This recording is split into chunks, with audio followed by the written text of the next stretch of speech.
The Normans are born from a historical paradox. They are Vikings who, instead of remaining raiders, quickly learn to become landowners, then administrators, then lords, and finally kings. Their story is one of the fastest identity transformations of the Middle Ages. Within just a few decades, they move from pillaging along Europe's rivers to building stable kingdoms with laws, castles, taxes, churches, and a ruthlessly effective diplomacy. At first, Normans don't exist in the classic sense. There are only men of the north, Danes, Norwegians, Scandinavians, who, between the 8th and 10th centuries, strike Europe's coasts and inland routes. They are not only warriors, they are also traders, explorers, mercenaries. But in the eyes of Western Christian kingdoms, they become above all a mobile, unpredictable threat able to sail up rivers like the Seine and reach the gates of rich, symbolic cities. The turning point comes when violence stops being only raids and becomes settlement. In Western France, raids repeat so often that rulers realize something. It's more convenient to turn certain Viking leaders into allies with land to defend than to chase them forever. This is where Normandy is born. In 911, through an agreement traditionally linked to the Treaty of St. Clair-Surette, a Scandinavian leader known as Rollo receives lands around Rouen in exchange for loyalty and for defending the territory against other raiders. It's a pragmatic deal. The state buys security, and the leader gains legitimacy. From that moment, the metamorphosis begins. The new lords convert to Christianity, adopt local language and customs, marry into local families, and integrate into the feudal order. Within 1 or 2 generations, they speak French, no longer Norse. They build monasteries and cathedrals instead of burning them. And above all, they learn how to rule. But they don't lose their specialty, the ability to fight and to organize men. Normandy becomes a powerful, disciplined duchy with an aggressive military aristocracy and a political culture built on personal loyalty, reward, and swift punishment. The most famous leap happens in 1066. Duke William of Normandy claims the right to the English throne and crosses the Channel with an army, an enormous logistical operation for its time. Victory at Hastings changes English history. William becomes the conqueror, and the Normans turn into the ruling class. England does not become France, but it fills with castles, new elites, new bishops, and new rules of property. A machine of tight control is born, an unprecedented fiscal and territorial survey, the Domesday Book, and a network of fortresses that makes Norman power visible almost physically across the landscape. From that moment, English history is intertwined with the continent. For centuries, the English crown will have interests, lands, and wars across the Channel. The conquest is not only military, it is cultural.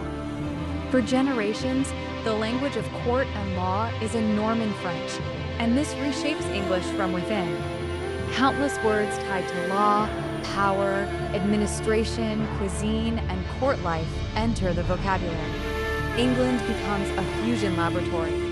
Saxon in the people, Norman in the elite, Christian in structure under a feudal system, made more efficient and centralized. But the Normans are not only England. Around the same time, another Norman wave moves south, where Norman identity becomes even more surprising. In southern Italy and the Mediterranean, Normans often arrive as mercenaries, offering swords in a world fractured among Lombard, Byzantine, and Muslim powers. Here they show extraordinary talent. They exploit local rivalries, seize castles, obtain titles, and then build a real state. The Hauteville family becomes the symbol of this expansion. Robert Guiscard and his brother Roger begin conquests that transform the map of southern Italy. Sicily, in particular, becomes one of the most impressive achievements of the Norman Middle Ages. a very wealthy, strategic, multicultural kingdom.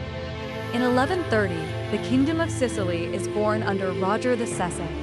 Here, the Norman lesson becomes complete. Winning isn't enough. You must administer. The kingdom blends Latin, Greek, and Arab traditions, uses officials, records, taxation, a strong fleet, and creates a court that is not only warrior-like, but also intellectual. In Sicily and southern Italy, the Normans show a rare ability to use the skills available without being blocked by ideology.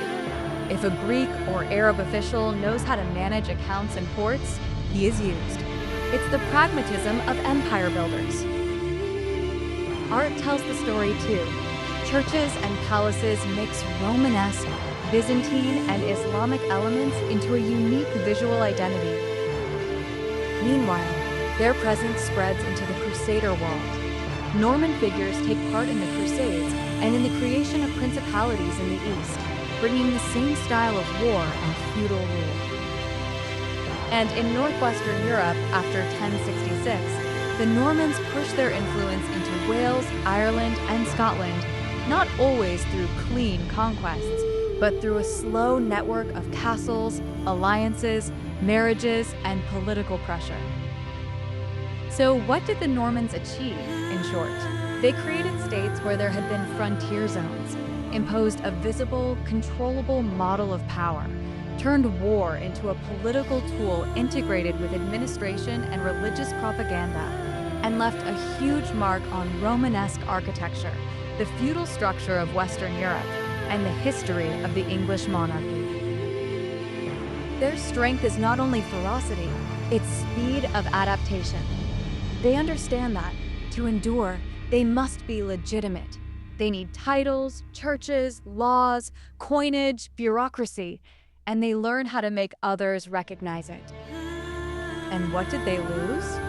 Almost everything, over time, as a separate identity. Their fate is to become so integrated that they disappear as a distinct people. In France, Normandy is gradually reabsorbed by the French crown.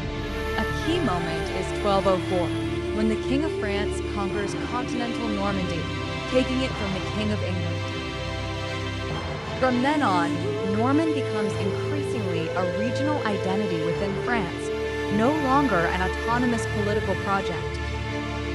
In England, the Norman nobility merges with the rest of the aristocracy.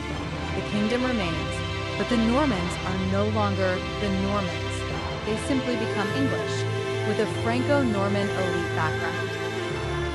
In the Mediterranean, the Kingdom of Sicily loses the Norman dynasty at the end of the 12th century and passes to new ruling houses. The state continues under others, but the Norman era ends, and their specific identity dissolves into the broader dynastic history of Europe. From then until today, the Normans exist mainly as a legacy. They exist in places, Normandy, castles, abbeys, in the institutions they helped shape, a certain way of doing kingship and controlling territory. In the linguistic and cultural traces left in England, and in the historical myth, the idea that a group of warriors from the north could, in just a handful of decades, become the arbiters of Europe. Today, Normandy is a region of modern France-England, is a state that has absorbed and transformed that conquest into a foundational part of its identity. And southern Italy still preserves monuments that tell the story of a surprisingly cosmopolitan Norman Middle Ages.